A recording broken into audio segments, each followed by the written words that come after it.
哇，这像是椰浆椰奶。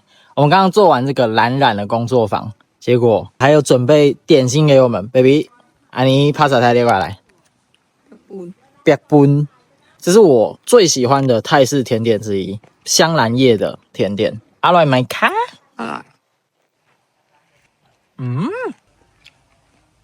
它香兰叶跟椰子的味道、椰奶的味道都非常明显。